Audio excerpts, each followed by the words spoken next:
Hi, today we want to show you how to mount the RABBIT-EARS system onto the SkyPanel X21 of ARRI. Therefore, we have designed some new brackets that we will mount now onto the RABBIT-EARS Rectangular.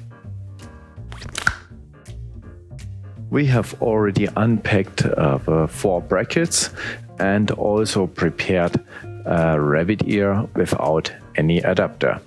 As you can see, there are 2 different types of brackets. The one that has a screw and a plunger on it, and the other one that is like that. So this one comes on the top part of the RABBIT-EARS and the other one on the bottom part.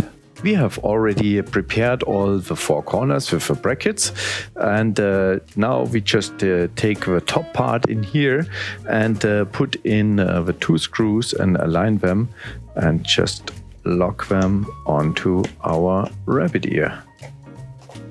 Now we have mounted all the 4 brackets onto the RABBIT-EARS, and we start with the top ones that have these little pins and hang them in here and take the 2 plungers and lock it in the first instance, and now we take the screws to secure them in a proper way. Now it's safe, and now it's your choice which kind of SNAPBAG you want to use on your RABBIT-EARS system.